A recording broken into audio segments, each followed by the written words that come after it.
It seems like every podcast I'm listening to these days is bracketed with ads reminding me to pre-order a dozen red roses for the special someone in my life.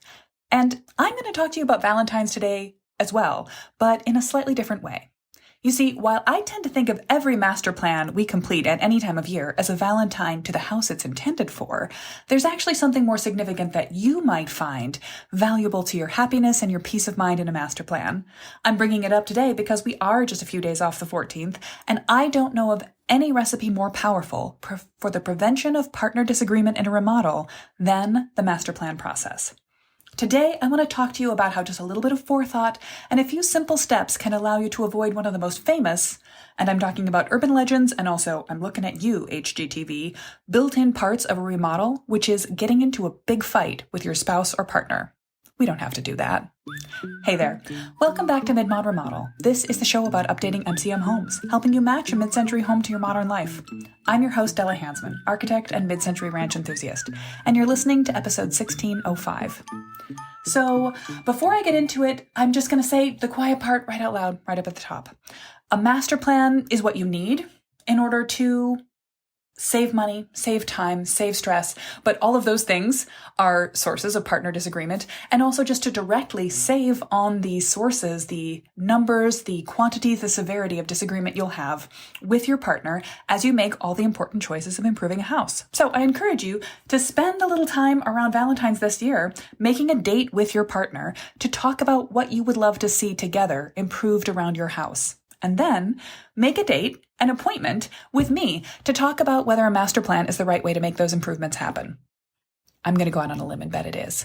And you can do that by going to midmod-midwest.com/services, where you'll find the form where you can apply to work with us. It's easy. It's fun to fill in. It's just asking you a few questions about your house and what you want for it, and set up a time to chat through what is the right step to take to make a perfect plan to set the vision for your home improvement. As always, you'll find that link plus the show notes, the transcript, everything I'm going to mention today at the website show notes page, midmod-midwest.com/1605. So, if you are going to take on a home improvement project, small or certainly large, with your spouse or partner, you need a strategy to avoid disagreement. Now, you don't necessarily need to hire us or to master plan specifically to stay on good terms with your spouse. You don't need to enroll in Ready to Remodel and go through each step as a fun partner team building exercise, but you do need the master plan method or something like it that I haven't thought of or named to get you through the process of not being suddenly surprised by last minute decisions. And this is something that comes up all the time in stories we hear from our friends, family, loved ones, strangers about their remodels, the big fight, the thing that almost broke them up, the ha ha ha, isn't it funny now when we look back on how mad we were, how surprised we were, how upset we were.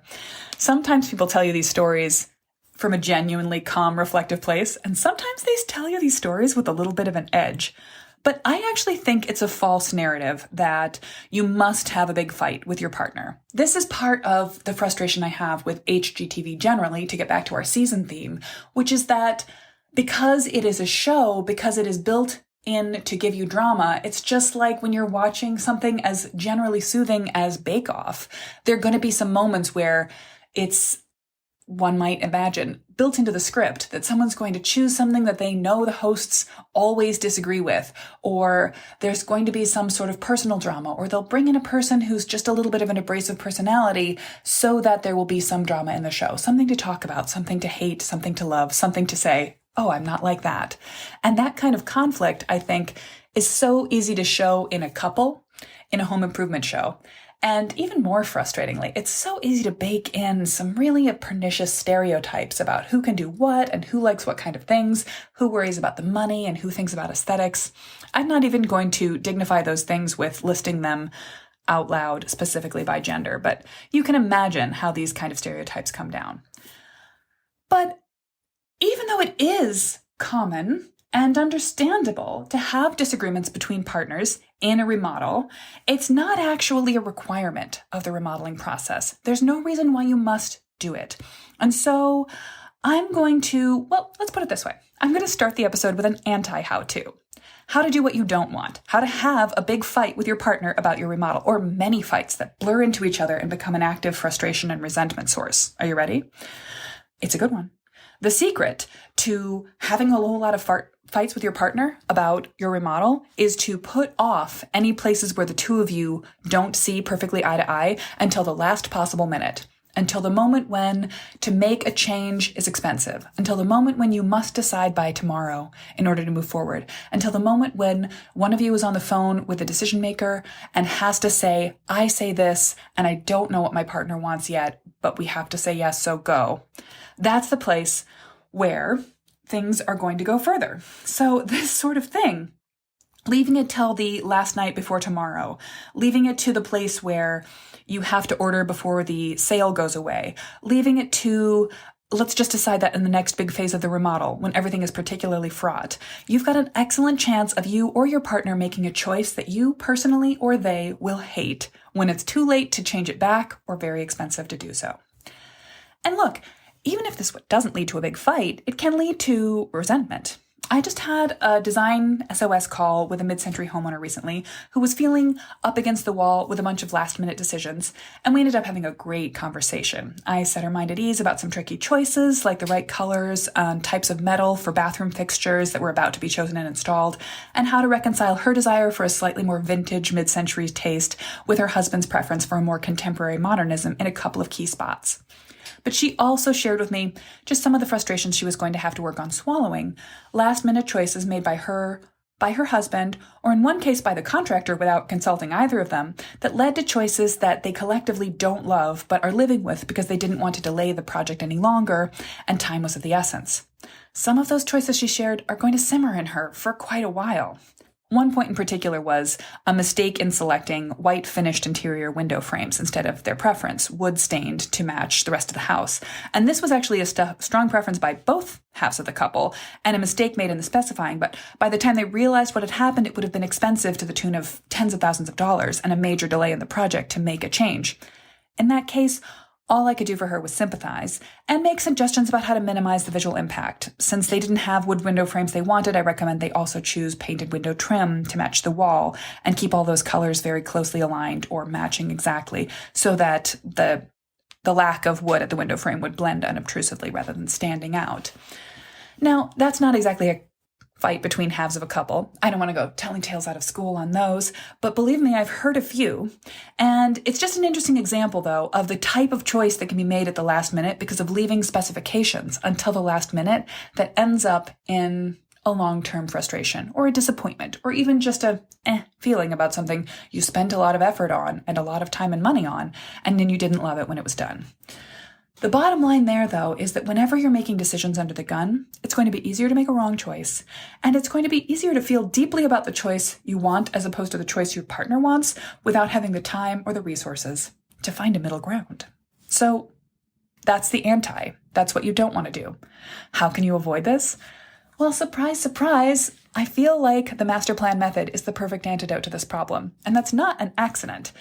When you work in residential architecture, you spend a not insignificant amount of your time talking to couples and hearing, feeling, getting the vibes for the emotional energy of their inner life as you go through that process. I've always joked that when you say you want to go into residential architecture, they ought to throw in a couple of couples therapy classes for you along the way. But that's not actually how architecture school works. What had become apparent to me, though, from the very first meetings I sat in with as an intern right out of grad school and my very first job with my boss was that couples communication was key to, from a selfish point of view, as the designer, was key to being able to find out what they even wanted, to being able to please one or both of them, really, and to be able to have them happy and satisfied with the final result of the design and the construction when everything was completed, when all the I's were dotted and all the T's were crossed. So it's been in my head for over 2 decades now as I think about this process, and it's always been at the top of mind for me as I formed my own business and I started to work as the project lead with couples and with single people of all stripes. You can actually it's perfectly possible to have a fight with yourself about being of two minds of something and then having to make a snap decision at the last minute and regretting it. So these steps are perfectly useful for everyone, but they're particularly useful for couples. And then today I'm going to talk about how each step of the master plan method is particularly useful for putting off, preventing, or minimizing partner disagreement during a remodel. I'm also going to talk about the philosophy about how culturally we almost set ourselves up for failure, expecting a remodel to be a struggle. There are so many narratives, too, about how architects and contractors don't get along, how men and women, Mars and Venus, or whatever, can't agree on their home improvement choices. I just don't believe that's true. But I do know that clear and open and early communication is necessary. It's the keystone of making sure that you won't run afoul of your own or someone else's expectations as you plan your home improvement. So, the first step of the master plan method is dream, and this is where it all begins. This is where agreement begins, and it sometimes comes out of disagreement. Note that I don't mean you need to agree with your partner, your spouse, with anybody else at this point, but getting clarity right away, right from the top, about what you each value most, what you wish for and expect, what you hope for and need out of the remodel process, is how you'll eventually be able to make all your decisions properly going forward. I often say that there are two potentially great ways to go through the dream process in a partnership. And the first one is to do everything side by side. So this is kind of the way that we do the kickoff meeting with our clients by necessity. I have a meeting on Zoom with both partners of the remodeling team, ideally. Every now and then we have someone speaking for their partner because they're busy, they're unavailable. Little kids sometimes factor into this, but I really prefer to have both partners there.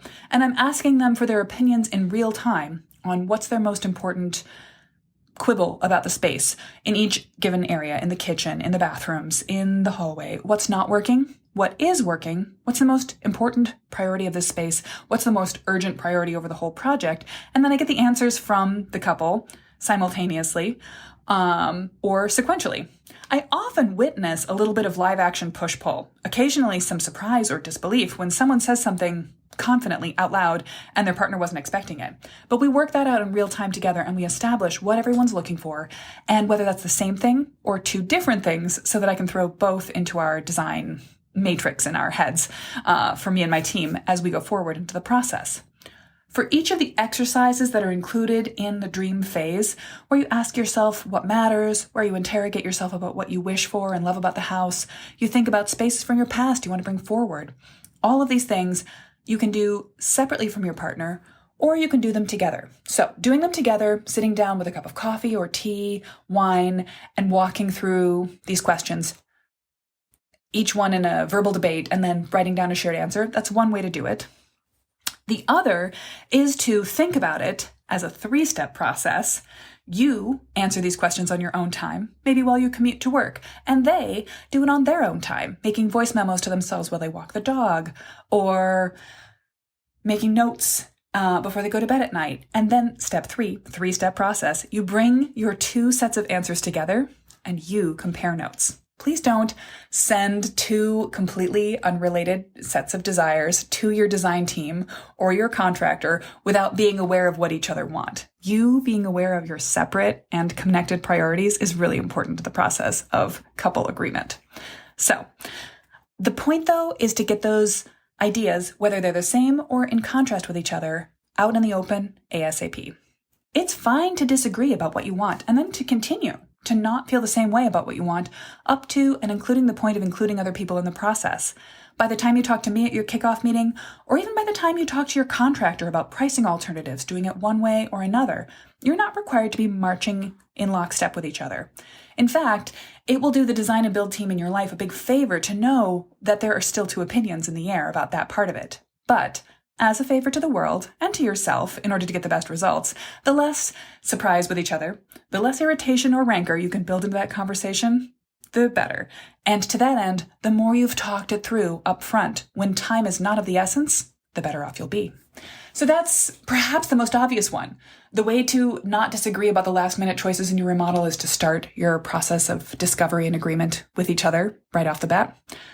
Now I'm going to talk about the second step of the master plan method, which might not seem so obvious as a couple exercise, and that is the discovery phase. Now, the discovery phase of the master plan process is about learning what's going on in the house you have right now. You might not feel that this is an exercise you need to do as a couple. You don't, in fact, need to be on speakerphone during every call to the HVAC guy. You don't need to both walk the property with the insurance person after a hailstorm. You won't both need to measure or photograph the house together. But if only one of you feels complete understanding and agency over the house, and the other one feels less familiar with terminology or with the house itself or with handy type of tasks, there's going to be a necessary imbalance in the way that you make your design decisions going forward. That's not great for partner agreement. So what can we do about this to sweeten up the Valentine's Day aspect a little bit? This is where I always ask people to play to their strengths. We often learn our handy-down skills from family or from our early independent adulting experiences and come into a relationship with more or less comfort with things like replacing a light fixture, painting a wall, or even calling up service people and chatting with them. It's not possible to go back and rewrite an entire childhood or early 20s era of DIY projects, and that's not necessary. But this can be a great way to divide and conquer. It's important to think more about balance than equality, and it's certainly important to keep each other in the loop. So if one of the two of you is more confident about the house, about talking to inspectors or repair people, about going downstairs into the basement and doing a little fiddling around, and the other one is less so, then think about how you can develop your own area of expertise. Less handy person. There are other ways to become the expert in your house. You might dig into the visual history of the mid-century era. That could be reading old books and magazines, or even just amassing a very detailed, thorough Pinterest board of vintage ads that tickle your fancy. You might learn about your house not by measuring it and making a computer model, but by photo documenting it, which literally anyone with an iPhone can do. Just taking a careful note of all the different types of trim, all the different types of wood grain and stain, all the different types of existing metal that exist in the house, and being able to put your fingers on those on your phone in a quick way when it comes up in a conversation about planning and design. Or it could be even simpler. If you're an extrovert, you might literally just befriend your elderly neighbors and ask them something about the history of the people who lived in your house first. Piece together why they finished that basement without an inspection, or if they know why every single house on the block has the same interesting detail. Becoming a small expert in some part of the existing status of your house will make you feel more like an equal partner as you make decisions going forward, both with your partner and as you advocate for yourself and your partners to outside experts along the way. So that's 2 of 5 steps in the master plan, essential for partner agreement. The third one is distill, and this is where we talk about how the house is going to turn out aesthetically. Now, you do not need to have the same aesthetic taste as your partner, but you absolutely need to understand what their taste is and how it relates to yours, and you're going to have to find a way to meet in the middle or to compromise in some way so that you can both like the visual outcome of your remodel. Here's where I have another handy resource for you. I'm going to point you to the mid-century style quiz. If you have not taken it yet, oh my goodness, what are you waiting for? But if you've taken it and your partner hasn't, you're still missing on a key step here. So go to midmod-midwest.com/style quiz to take the mid-century style quiz, which you can do in under 3 minutes.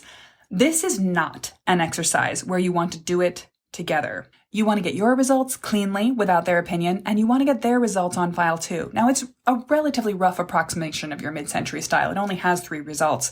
So even if you get the same answer, don't assume that means you like all the same things. This is a great place where you might spend a little time looking at Pinterest separately or together, talking about what you like and don't like in other examples, and making sure you have a clean understanding of what you each want out of your house.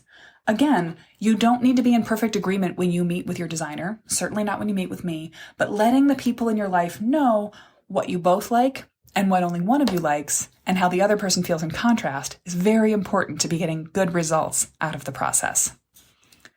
Now, the 4th step of the master plan process, draft, comes down to comparing options, weighing pros and cons. And this is absolutely a place where, while it might seem like it's about looking at cost alternatives or it's simply about comparing one practical layout with another, this can be a great place to suss out partner disagreement early in the process and then work out the compromise solutions when there's still a lot of time ahead of you, when you still have time to be calm, to have debates about things, to discuss it, and it's not a last-minute choice. While it's always going to be possible when you're in the middle of construction to come up with a good idea, weigh it, measure it, go ahead and say yes to it, the less you're surprised by the developing outcome of your remodel, the less likely you are to have partner disagreement about it.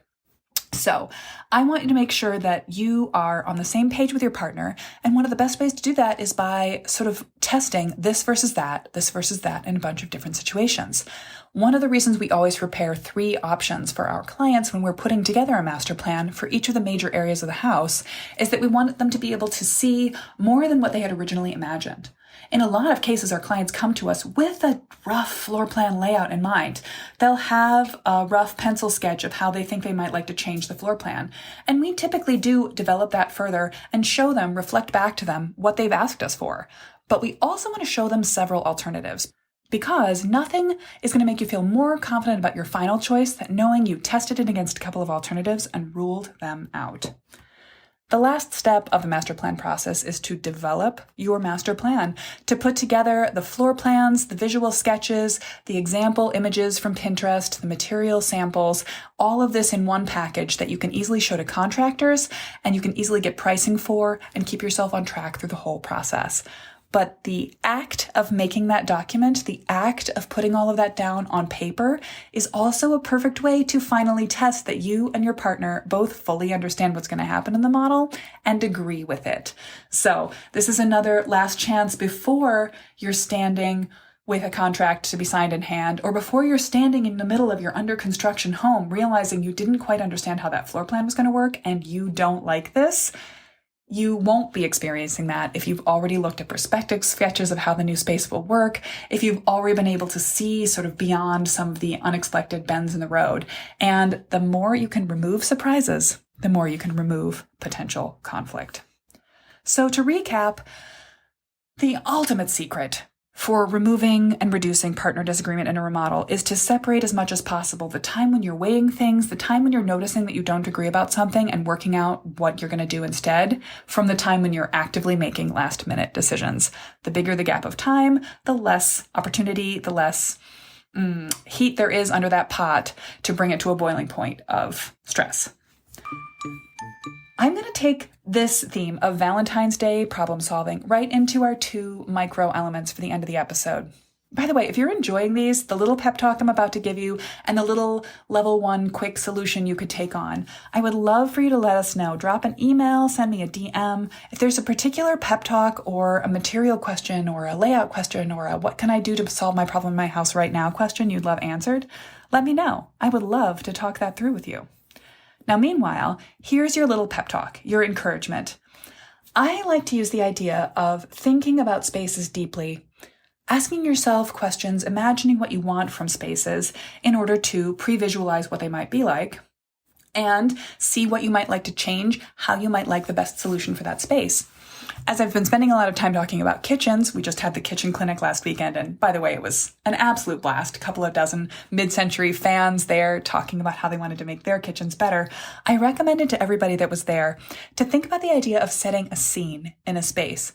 Now, a scene is not everything that space is used for. It's one part of the day, one time of the year, one thing that happens in a week. A scene might be the first cup of coffee you make in your kitchen in the morning, or it might be family dinner that happens on a weeknight, or it might be Sunday afternoon when your whole extended family is over for watching a game or having a game night. So in each of those scenes, you're going to have a different set of characters in play. Might be just one person, might be 20, all trying to crowd into one space. You're going to be trying to carry out a different activity. You'll need different lighting, different tools, different reach to different objects in your house. As you imagine each one of these moments, recurring events that come back through your life, think about the mood, the feeling, the vibes that you want to set, and use those to help you make practical decisions about, is the lighting dimmable? Where is it? What drawers or doors are you standing adjacent to? How many things can you reach and touch versus how many steps you have to take across a space in order to make something happen? What's the view you have as you stand and wait for the tea kettle to boil? Is it just a wall of cabinets, or are you looking out towards the sunrise in your backyard? So use the idea of setting a scene to help you clarify what you want and chat through these scenes with your partner. This can be, if you get into the right mood for it, a really fun hangout activity, perhaps even a date night activity, to visualize the future you'll have in your new home and what are the qualities of each space that it needs, not just at any random time of day, but for certain specific moments that you know you'll experience as you go through your day, week, and year. The practical thing you can take on this week is, let's talk about your entry sequence. And again, This is how, instead of thinking about remodeling as calling a contractor and having a whole bunch of drywall dust, let's think about a micro remodel as something you can buy and try. Solve a problem with a purchase. And so if you find yourself either constantly losing your keys and wandering around the house asking your partner to help you find them, or helping your partner wander around the house finding their lost keys, I'm the person that loses the keys in my life. Think about how you can solve that problem with a purchase. Think about creating a shelf with a key bowl or a magnetized key rack. Think about how you can make a few simple purchases to augment or improve on what's happening at the entry of your house. Now, if you are an average person, you probably do have a couple of hooks, a couple of shelves, a bench, a chair, a mirror somewhere near your door. But this might be a great time to look at this week, this weekend, and think about how you could improve on that. Could you add some better light to that entry quality? Could you put up a mirror so you can see your partner's face smiling at you over your shoulder as you get ready to go out the door? Could you put in some extra hooks if people are throwing their coats on the chair because the hooks are all full? Whatever you can do to solve a problem with a purchase is a great activity to take on. Right away, this weekend, next weekend, add it to your to-do list. All right, I'm going to let you go by saying that if you've had master plan thinking on your mind, now is a great time to get in touch with us. It's still plenty early in the year to put together a master plan and then start to reach out to contractors and get in with their relatively early year energy. They're certainly going to be pretty booked up for the next little bit, but you're going to be able to go forward. You're going to be able to get creative bid in place. You'll be able to find out what the timeline is for projects in your area all more accurately when you have a master plan. And you'll be able to put off some of the not so inevitable conflicts that come from planning a great remodel with a partner. So happy Valentine's Day to you and to your mid-century house, and I'll talk to you next week.